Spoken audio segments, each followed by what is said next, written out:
वे पुराणों में लग गए भैया। क्यों? बोले जिनका भगवान से संबंध है सदा उनको आनंद ही आनंद है।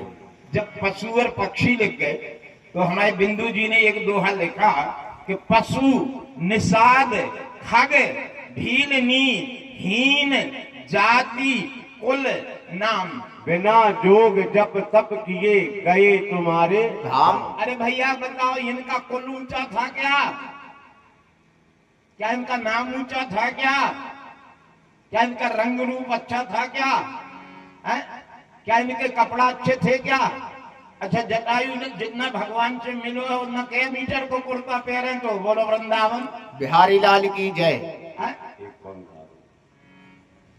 हीन जाति कुल नाम, न सजा वजा था न कोई इसका कुल ऊंचा था, केवल भगवान से संबंध हो गया तो आज भी भगवान के नाम के साथ उसका नाम लिया जाता है।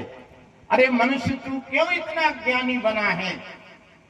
जिनके संग में जुड़ने से पशु पक्षी भी आदरणीय हो गए, अगर उनसे संबंध तेरा हो जाएगा तो तुम आदरणीय नहीं होगा।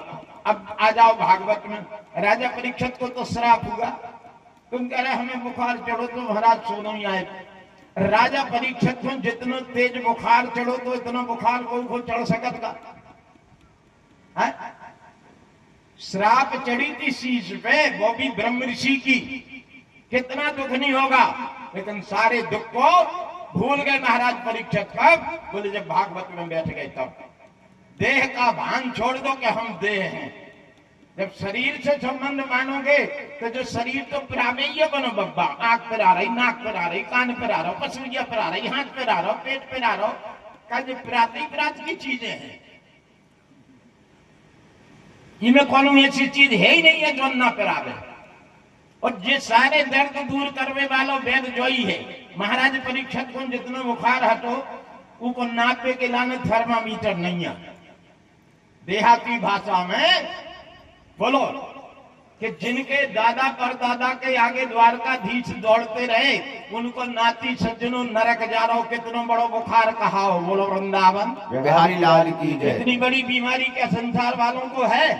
जिसकी मतारी ने गर्भ में बुला लिया भगवान द्वारकाधीश को, उत्तरा ने, जिसकी मां ने भगवान को अपने पेट में बुला लिया, उसका लड़का आज नरक की तरफ जा रहा।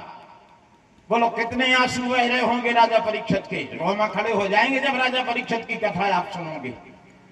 इतना संसार के किसी प्राणी को दुख है क्या जितना दुख महाराज परीक्षित को था? तो ये दुख भंजनी है भागवत की कथा। जब इतने बड़े भीषण बीमारी को 7 दिन में भागवत ने दूर कर दिया तो ऐसा कौन दुख है जो भगवान की कथा को सुनकर दूर ना होता हो? भागवत की कथा का महात्म्य है ये भागवत का उदाहरण है। ऐना है कि राजा परीक्षित के बरोबर बीमार हम और तुम नहीं है। जब इतनी बड़ो बीमार सुधर गए 7 दिना में तो कहे भैया संसार वाले ना सुधर हैं, जो शरण प्रभु की आया, जो भगवान की शरण में पहुंच गया, वो किसी जाति वंश का क्यों ना हो, उम्र चाहे बालक हो, चाहे जवान हो, चाहे वृद्ध हो, स्त्री हो या पुरुष हो, जो भगवान की शरण में आ जाता है सज्जनों उसका नाम वेद में अमर हो जाता है। बिंदु जी महाराज ने बड़े सुंदर भाव दिए हैं। बोलो भक्त और भगवान की जय हो।